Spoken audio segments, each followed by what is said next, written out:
My name is Jordan Weaver. And I'm Lacey Weaver. Thanks so much for joining us. The first thing that we want you to do is to take out your phone and download this Shiloh Ranch Church app.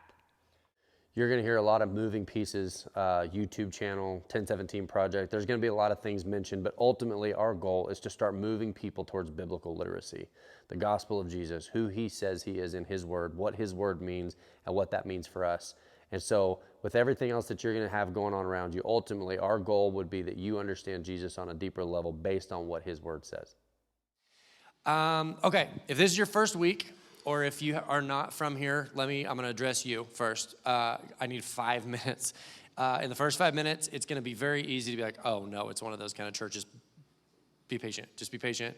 I want to go through where we're starting, and then if after 5 minutes you still think this is awful, then it actually is. But the first 5 minutes can be a little misleading. Okay, we're going to go to 1 Samuel chapter 28, verse 15, and we're looking at King Saul, and it's going to be a 2-week series. This week, next week, we're going to wrap it up.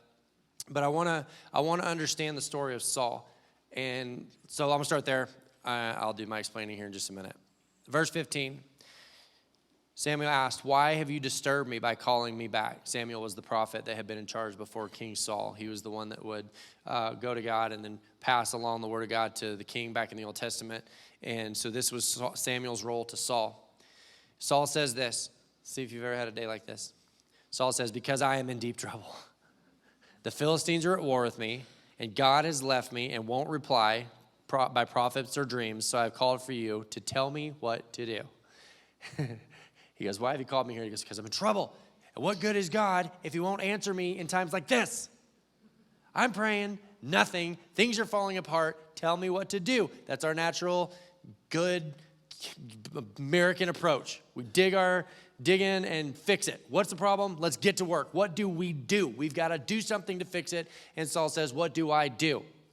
Now, we're trained to believe that just as things get at their very, very worst, the hero rides in on the white horse, everything turns around, the sun comes back out, and it turns out well, because that's every story. I mean, you look at the story branding, what we have learned is that in this nation, we are people who like to buy stories that get kind of confusing and difficult but end well. Saul's saying, "I'm to that point. I'm there. Things are as bad as they can get." Samuel says, "Why ask me, since the Lord has left you and has become your enemy?" It's important to note, it doesn't mean that God is raging against Saul. It says that God is no longer pulling for Saul to be a success in his position as king. "The Lord has done just as he said he would. He has torn the kingdom from you and given it to your rival, David. The Lord has done this today because you refused to carry out his fierce anger against the Amalekites. What's more," this is why I warned you I need 5 minutes. "What's more, the Lord will hand you over to the army, you and the army of Israel, over to the Philistines tomorrow, and you and your sons will be here with me."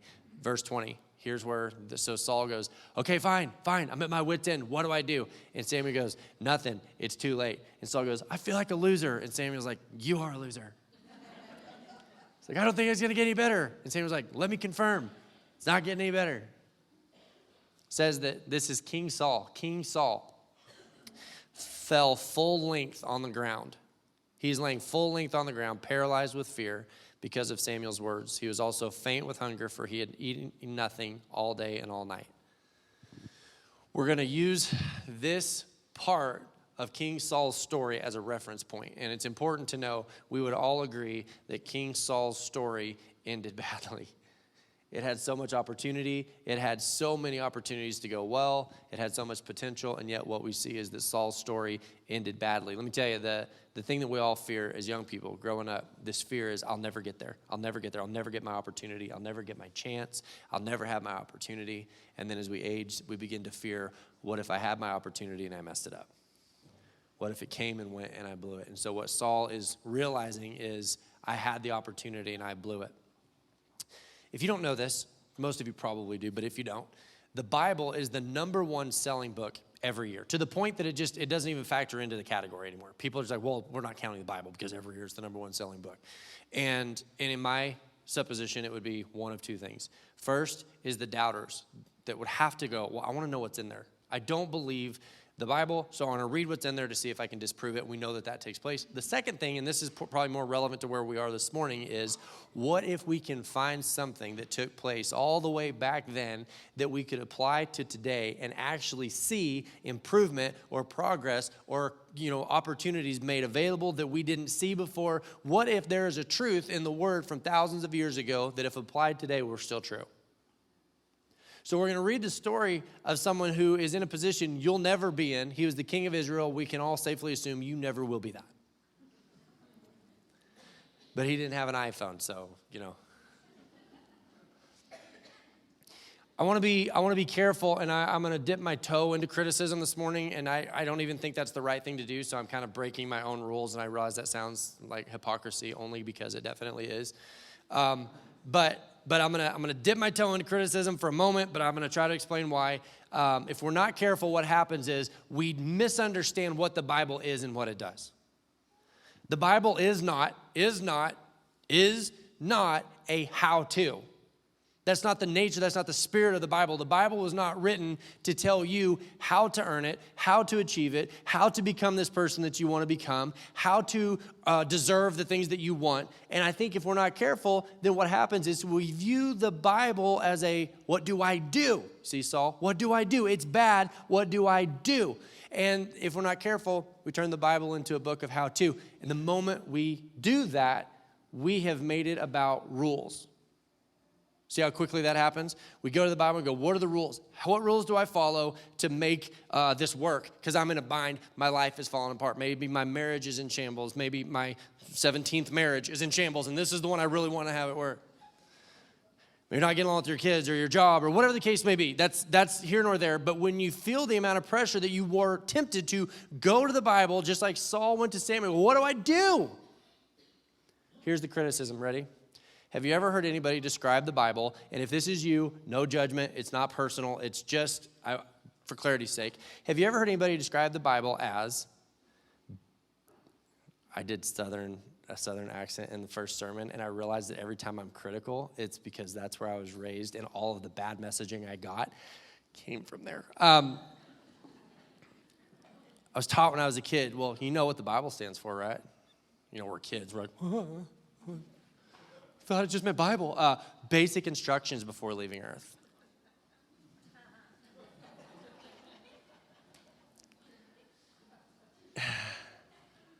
Okay.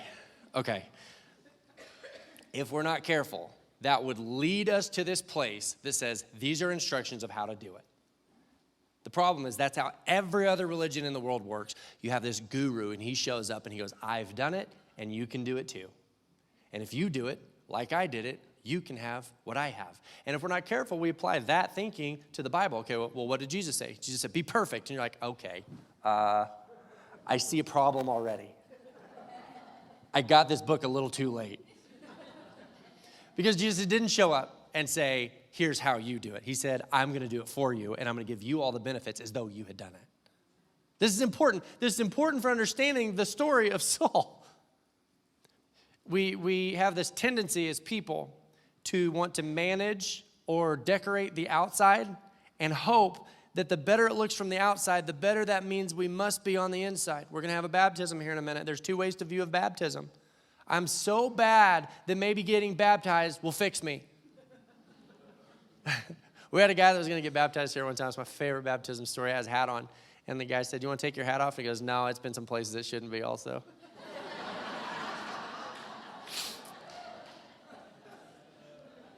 I am so bad that maybe if I baptize the outside, somehow that makes me better on the inside. The floor is rotting in our house. I know what we'll do. We'll paint it on the outside so it looks better to the neighbors. The other view is, hey, something's happening on the inside, and I want you guys to see on the outside something that I see developing on the inside. There's two ways to view what's going to take place here in a little bit. If I follow the rules, maybe I'll get acceptance. How many times do you hear people go, well, I can't stand church, and I can't stand church people. I'm just going to hope when I get to heaven that God will see that I tried really hard. Fair. I mean, I get the logic behind it is that I will do so much on the outside that maybe that will somehow be okay for what's going on the inside. So what you see Saul failing in this moment, Saul is failing Because by nature, Saul was outward appearance focused, and inwardly things fell apart. He failed to see what I pray that we see this morning. See how the truth of the Bible from thousands of years ago, when it was written about the story of Saul, can today be applied today in our lives. I hope we come to church expecting something. I hope you walk in today going, I think today might be the day. Here's the truth that he failed to see that I pray we see. The outside never changes the inside. No matter what you do on the outside, it does not change the inside. Later in the Bible, in the New Testament, Jesus would say it this way. He would say to the Pharisees, they were all about the rules. We're doing it, you're not. We're better, you're not. This is how you do it, that's how you don't do it. Me, I, rules, outward. And Jesus says this to them. These people honor me with their lips, outward, but their hearts are far from me. This is Jesus describing what we're hoping to learn from the story of Saul. They worship me in vain. Their teachings are merely human rules. Jesus called the crowd to him and said, listen and understand. What goes into someone's mouth does not defile them, but what comes out of their mouth is what defiles them. It says it's what's going on the inside. I'm interested. Jesus is going, I'm interested in what's happening on the inside. But as people, we are so prone to manage the outside. Whether we like to admit it or not, we're these community-minded people, and we're afraid that if people were to see what's going on the inside, we're not going to be as accepted or acceptable. Maybe we'd be rejected if people knew what was really going on. We were moving some stuff around in the house this week, and my sweet little daughter, she's down to help, but she's down to help in the same way that I used to be down to help when I was little, is that she will look and she will try to decide the scale is the biggest, lightest thing she can find. She wants to look like she's doing a lot with the least amount of effort necessary. Like, oh, this pillow, ooh. And I think sometimes that's kind of a description of that we're managing the outside, but really we're just coping with what's on the inside. We want the outside to look like we're healthy and we're happy and we have hope. And look at our Instagram accounts, look how pretty we look. And look at our business. Look how successful we are. Look how powerful we are. The Pharisees were. Look how clean our clothes are. Look how important we are in the temple. And what we know is that we're compensating for this thing that we can't figure out that's happening on the inside. Okay. 3 things this morning. It's a 3-point sermon. Thank you. Keep going. Okay. It's a long running joke if you're new here. First point is going to be why. Why are we this way? Why are we like this? Why are we so outward, by nature, outward focused, and then just sort of complacent with what happens on the inside? Second, how do we identify it? How do we know if it's happening in our lives? And third, how do we address it? Is there a solution for it? Those are the 3 points. People, what was the sermon about? It's only going to be about those 3 things. Also, we have an awesome screen. You can throw that in. It's just hey, you guys ought to check out a Monday night service. That will be the sermon. Like, the sermon is going to be on the screen. And so instead of having to do like that over there, you can just, if you're watching online, you'll already know what I'm talking about. Okay. First of all, why do we naturally prioritize outward over inward? So we were in 1 Samuel chapter 28 when you see the fall apart of King Saul. I mean, things are just, the wheels are falling off. That's where we started. So we're going to go back. We're going to go, okay, how did we get here? How did we get to this point where King Saul, the king of the Israelites, is laying on the ground and things have just fallen apart? So we're going to go back to chapter 13, from 28 back to 13. 1 Samuel chapter 13.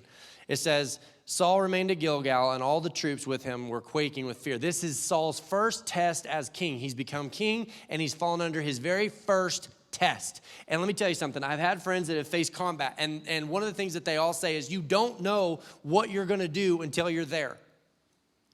To be clear, I don't know what I would do because I have not been there.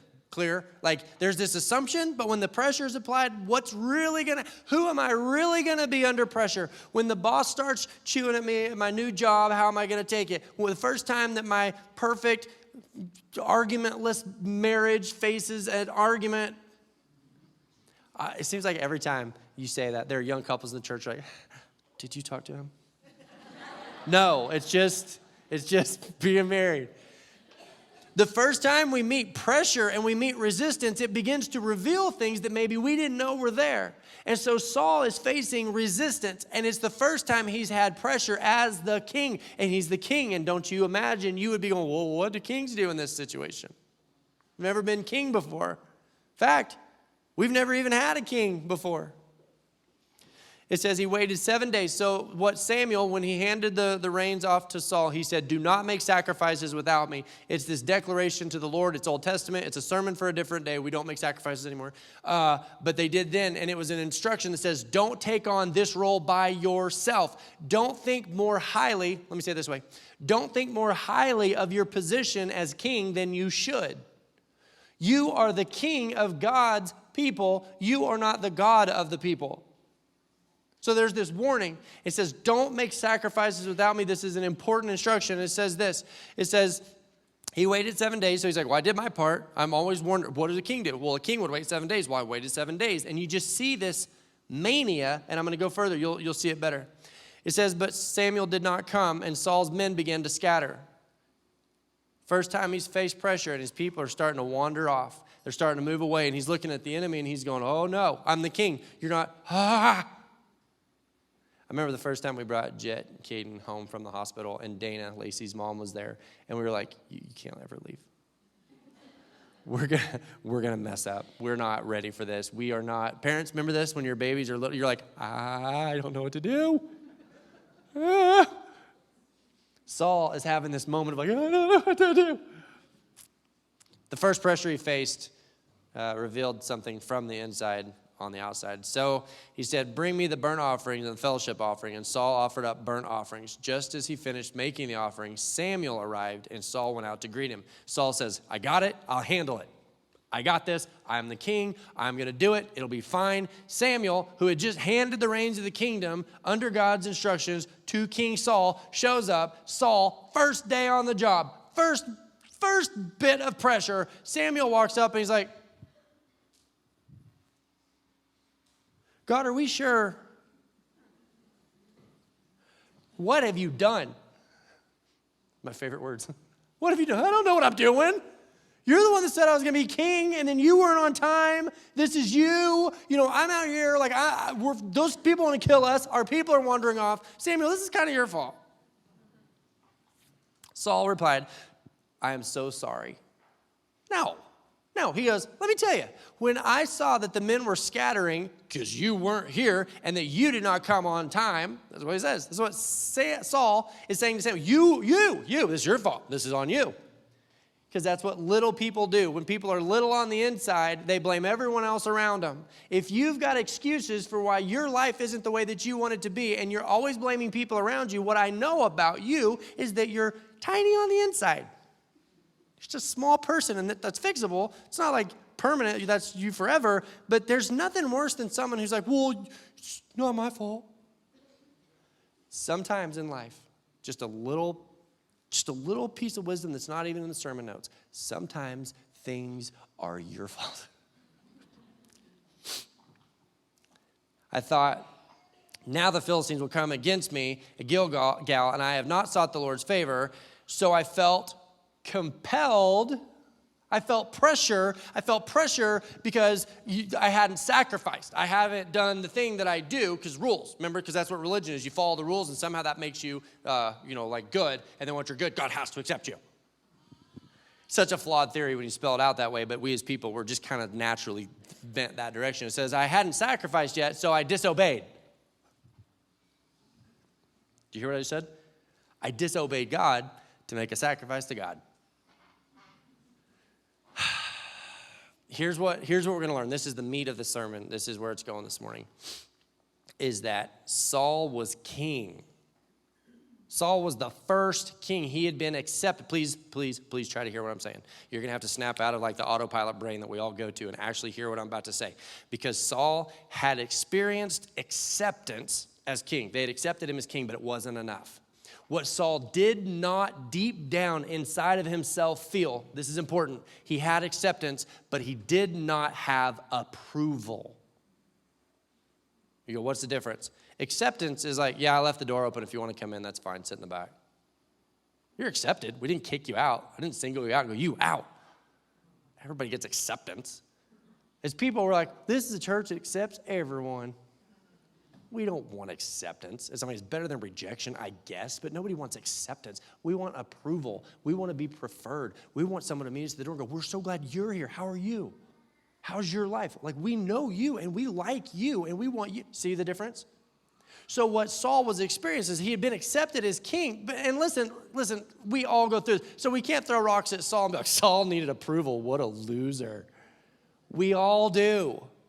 We all do. In fact, if you'll trace your craziness that maybe only you know about, maybe everyone knows. I don't know what your crazy is, but whatever your crazy thing is that you do, if you'll trace it back, what you'll find is that a big motivator of us as people is that we really want approval. We will sacrifice acceptance to get approval. We want to be approved, and we want to be approved by something that we approve of. Hear what I said? We want approval from things that we approve of. So what you see is that Saul is facing disapproval from people. And here's the issue. It's not that we want approval. It's where does the approval that we desire, where does it originate? Where does it start? I think sometimes we just haven't thought hard enough about the decisions that we're making. We really haven't put thought to it. Like Saul going, I had to disobey to make a sacrifice. Like Saul, did you think about that? Because if Saul were to think about that, he'd be like, I guess that doesn't make any sense, does it? We are kind of this way that if we were to really stop and reverse engineer what we're doing, what we're going to find is that we really want approval. And if we dig down further, we have to identify where we feel like approval comes from. I'm getting way ahead of myself. Okay. Verse 13, you've done a foolish thing. You have not kept the commandment of the Lord your God. I'm paraphrasing. If you had, he would have established your kingdom over Israel for all time. What he's saying is, if you had been set in your approval from God and not deviated from it, God would have deemed you a leader that would have been good for Israel. Keep in mind that Israel had to be preserved. The lineage of Abraham had to be preserved. And it's not a nationalism thing. It's that's where the scrolls and the history and the prophecies were held. And that if the Israelites were to have disappeared, Jesus would have lived and died. There would have been no prophecy to verify who he was. And so years later, it is entirely possible that the story of Jesus would have disappeared from mankind. So God's saying, I'm protecting the Israelites. And they have to be led by someone who keeps them on the track that I have for them for the sake of all humanity. So Samuel is saying, because of your issue with this approval thing, because you desire approval from those around you more than you desire the approval from God, you cannot be the leader of my people. But now your kingdom will not endure. The Lord has sought out a man after his own heart and appointed him ruler of his people because you have not kept the Lord's command. It's not God saying, that's it, you screwed up, you're out. That's what bad parents do. God is saying, this is the thing that keeps you from being who you could have been. Let me say it this way.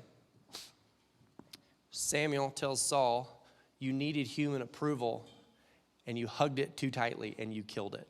I just need approval. I need approval. I need people to approve of me. I need people to affirm me. I need people to tell me how great of a king I am. I need it. And when people didn't give it to him, they started to scatter. He fell apart. There's no quicker way to cause people to not like you than this. Ready? It's a little life hack. Ready for this? Be the person who is constantly saying to yourself, please like me. Please like me. Please like me. I'll do whatever. Please just like me. See what you're doing? You're hugging it too tightly, and it causes people to go, whoa. By needing approval so bad, oftentimes you don't get approval. In fact, you kind of give up your acceptance.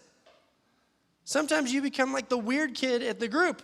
I'm not trying to be mean, but for goodness sake, I mean, have you ever known somebody who's desperately needed approval from you? And you're like, I can't give you enough. It doesn't matter how much I approve of you. You always need more. You're hugging it too tightly and you're killing it. Samuel is saying you needed approval from the people so badly that you disobeyed God, like you have lost perspective. Okay. We know that that's what happened in chapter 13. Let's continue. Let's go all the way back to chapter 9 because we're trying to figure out how Saul ended up laying on the ground being rejected as king. That was his first failure. But before that, let's go back before that. It says in 1 Samuel 9, verse 2, it says that Kish had a son named Saul, as handsome a young man as could be found anywhere in Israel, and a head taller than anyone else. So what we know about Saul is he was this big, attractive figure. From the outside, he looked like a king. He had all the appearance of a king. He carried himself like a king. People like, it was the women how's it? The women loved him and the men wanted to be him. Like, this is that guy. He's that guy. And so God is appointing Saul as king, and people would have been like, yes, that looks like a king. And so it says in verse 20, as Samuel is rolling out this plan, Saul, you're going to be the king. It's you. You win. You're the guy. You're it. You're the first king. He says, and to whom is all the desire of Israel turned, if not to you and your whole family line? So what he's saying is you are now royal, and as becoming a royal, your entire lineage is royal with you, because that's how kings work. And Saul says this. Here's the first indicator from Saul. Here's our first indicator that Saul was so outwardly driven that things were falling apart on the inside from the very beginning. Saul answered, but am I not a Benjamite from the smallest tribe of Israel, and is not my clan the least of all the clans in the tribe of Benjamin? Why would you say such a thing to me? What we see is from the very beginning, Saul was this big guy on the outside, and he was this little bitty guy on the inside. He was going, I don't feel like a king. What do kings do? How do kings act? I need approval. I need people, listen, and I know it would be so easy to throw rocks at Saul and be like, how lame. But the truth is, what Saul was saying is the same thing we say. I need people to validate me. I need the people that I'm around to validate my position. Am I doing a good job? Am I a good dad? Am I a good husband? Am I a good worker? I need approval. I need approval. And how do I know if I'm doing a good job if people aren't affirming me? And so what Saul is saying is, I don't feel like a king. Deep down, I don't think I'm king material. Now we start to understand the fall of Saul. When people started to scatter in a moment of pressure, Saul would have said to himself, I knew this was going to happen. Here it comes. Finally, think of this. Finally, everyone is seeing me for what I really am. You ever felt this way? If people knew how things were going on the inside, if people saw what was going on the inside, they would think less of me.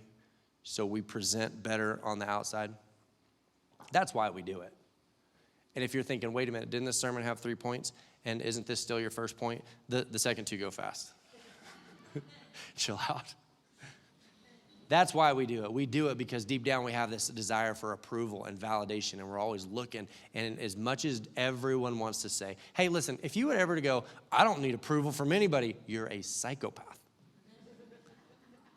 There are people that need it less than others, but don't sit here and tell me, like, I don't need approval from anybody. You do. You really do. And if you don't, it's because you've got some mental stuff happening. And I just diagnosed you.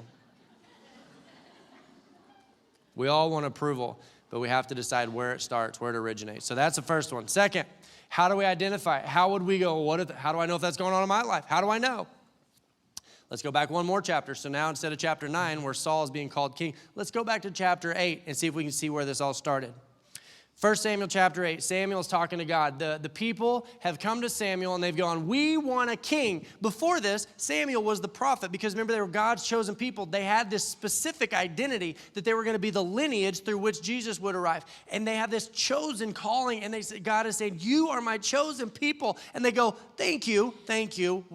We love that, we do. But we've been looking around. You know, Tammy and Greg, they went on a vacation last year to the Amalekites. You should see their kingdom. The way they do things, it's amazing. We need a king. And God's like, I'm your king. They're like, no, I know. But hear me out. What if we had a king like everyone else had a king? Have you seen the Philistines? They have a king, and he's awesome. We need a king.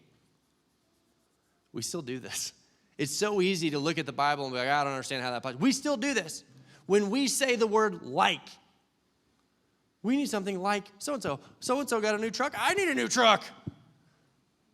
They got the promotion, and I didn't. Their life is different than my life. Their life is perfect, and mine isn't. Because, listen, you can't see what's going on the inside of someone else. You see what's going on the outside, and then you compare. And it's this crazy thing that people have been doing, apparently, for thousands of years. So let yourself off the hook. You're just as crazy as the rest of us. You're not a special brand of crazy. You're just one of us. Look, they told Samuel, you're old and your sons are not like you. Give us a king to judge us like all the other nations. It's in there. Like all the other nations have. It's an identity crisis. It's an identity crisis of approval that says, if you want to know how to identify it, here's the first step. How often do you in your life or in your spirit use the word like in terms of comparison? They have something and you don't. They're a certain way and you're not. They have things that you don't have. That is a great identifier that you are managing the outside and undervaluing the inside. It's just a good indicator. Samuel was displeased with their request and went to the Lord for guidance. Because Samuel's like, what? No, we're unique. Like, God has blessed us, and we have a blessing, and you're looking at it as a disadvantage. So he goes to God, and God says this. It says, do everything they say to you, the Lord replied, for they are rejecting me, not you. They don't want me to be their king any longer. We're like, okay, wait a minute. Is it possible that Saul was not a cause of Israel's issues? That maybe Saul was the result of the issues that Israel already had? Saul was a reflection of the egotistical, superficial nature that had begun to develop, where God says, you have my approval. And they go, we need more than that.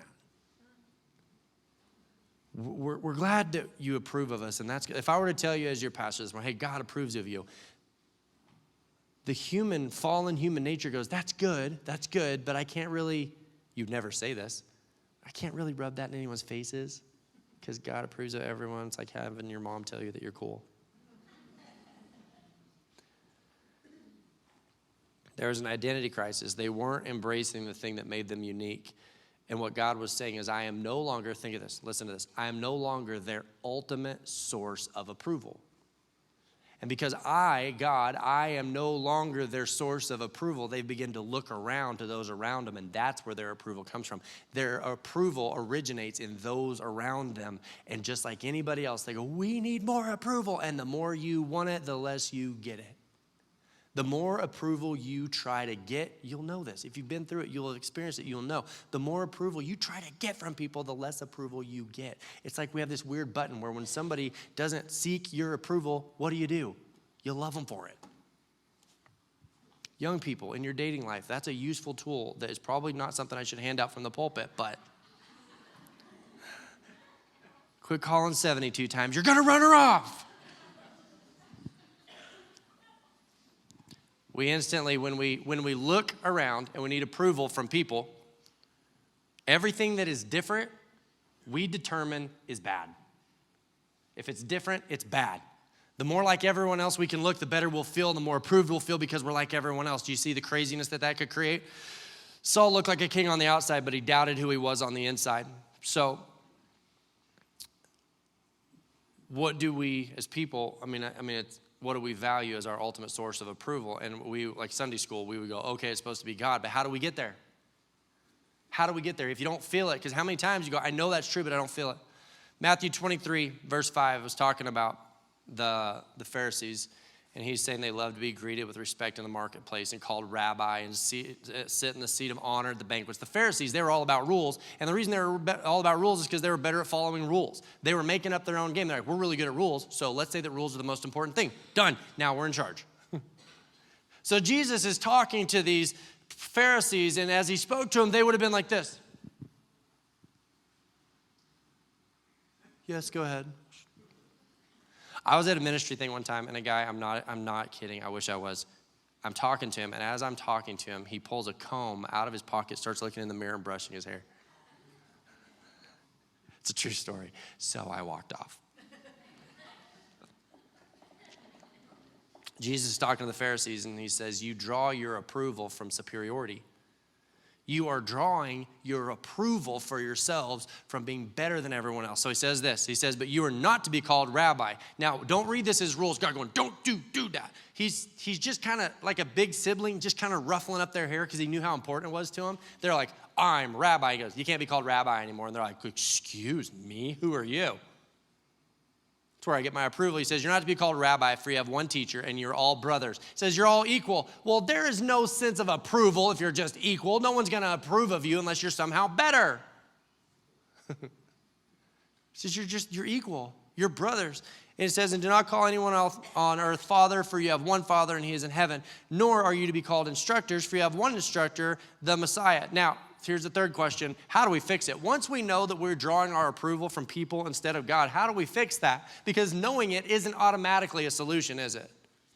We naturally do it, and then we identify that we do it, and then the question becomes, how do we address it? If it's causing all these problems, if approval, Listen, how many people do you know that grew up very attractive? Let's look at Saul. Grew up very attractive, and then the aging process does what it does. You know, Father Time is undefeated. And if your approval comes from your outward appearance, you are going to be a wreck when you're not as attractive anymore. Don't throw rocks at me for telling you what to expect. How do we fix it?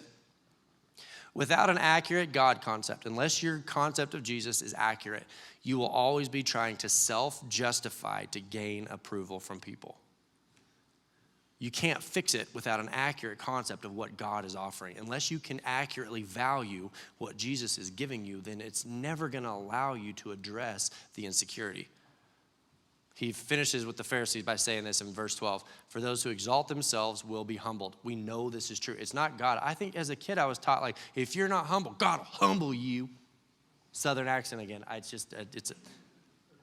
That's not what it's saying. It says that when you decide to take it on yourself and gain approval for yourself, it always leads to chaos in your life. It's a warning. It's like me telling my kids, don't grab that. It's hot. It's going to burn your hand. It says, don't grab approval from people. It will burn you. Everyone likes it. Listen, everyone likes approval, but it can't be your number one thing. It says those who humble themselves will be exalted. Until we get to a place where we can understand who Jesus is, because like I said, we want approval from what we approve of. As we begin to conceptualize that the creator of the universe saw fit to create you, that is the ultimate approval, that God thought the world needed you in it. It doesn't get better than that.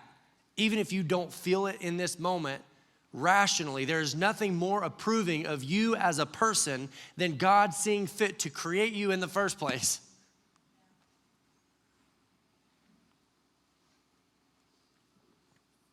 It's interesting to me, this.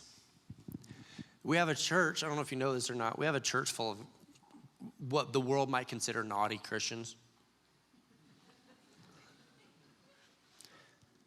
I mean, there's a good possibility that if you have a social media account, you've seen someone from church maybe, maybe not quite there yet. Is that a good way to say it? Like they're working on it? I'll say it that way. And we're told that's hypocrisy.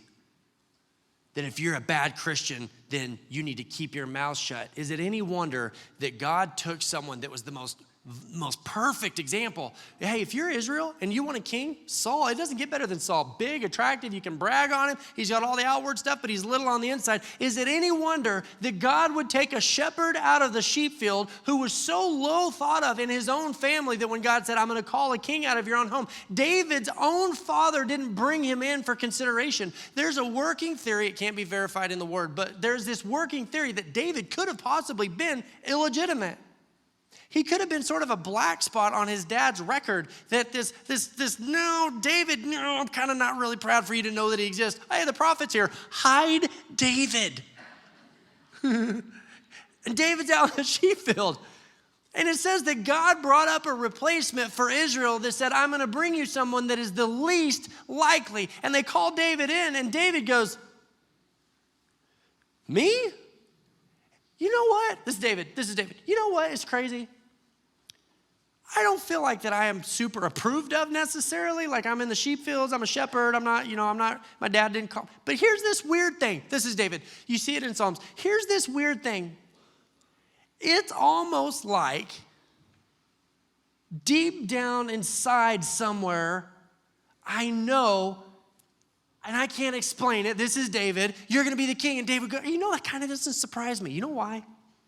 It's like for some reason, God has just kind of always liked me. I can't explain it. I was out in the field and a bear came up and God helped me kill it. I don't know why God likes me. He wants me to be the king. Okay. Doesn't it make sense that God would bring in a replacement for Saul that was David that just goes, hey, listen, I'm not perfect. And in fact, listen, this is a church full of people that are honestly I see it. I think it's improving, I think. I mean, I still have moments where I'm like, ugh.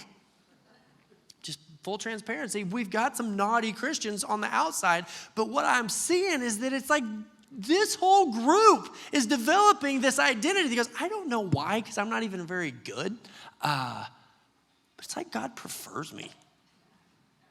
It's like God just loves me, like a dad. Like when I get to the door, I don't feel like God just sort of lets me in and accepts me. I got this weird thing, and I can't even explain it, where it's like God just loves me. And from that, when pressure would arise and David was completely out of his depth and he's facing a giant, he walks in and Saul goes, let me give you armor.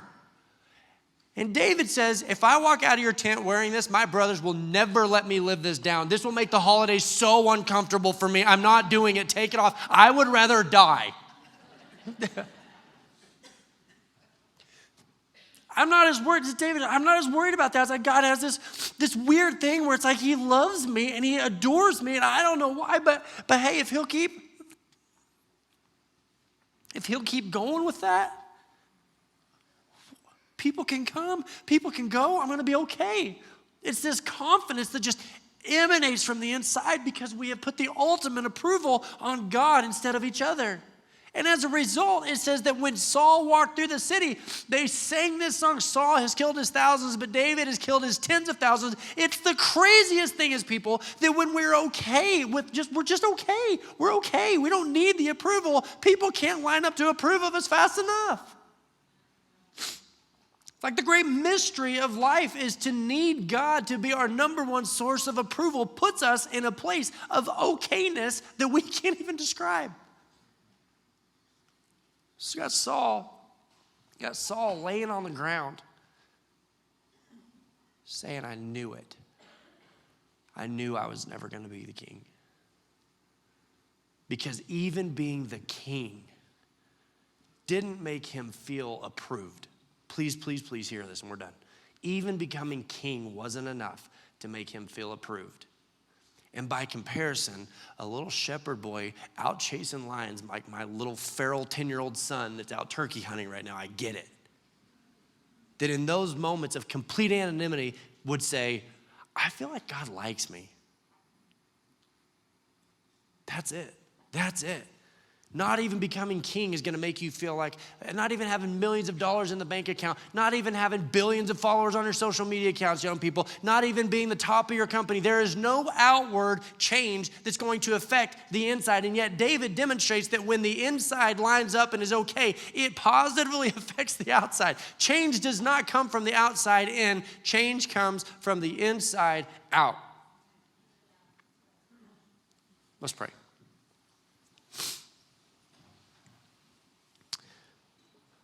Lord, in a sense, I really resent this sermon. There have been times in my life where I feel like things are going well, but I can't feel it. That approval from people has been a distraction. In my life, there's been times where approval has been a distraction. I don't think that you're saying to us this morning that approval is bad. That's not what I'm saying. It just can't be our ultimate source. Approval from each other can't be our ultimate source of okayness.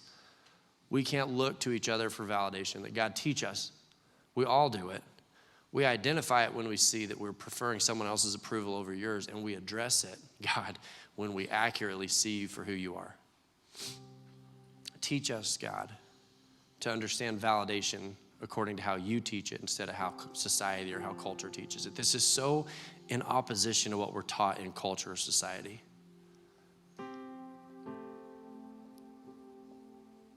When you guys leave today, I'm not saying God's going to give you a better job. I'm saying he doesn't have to. I'm not saying God's going to give you more money. I'm saying he doesn't have to.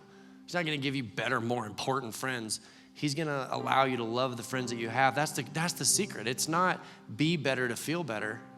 It's that you just are better right where you are. Lord, show us how to get there. Pray in Jesus' name, amen.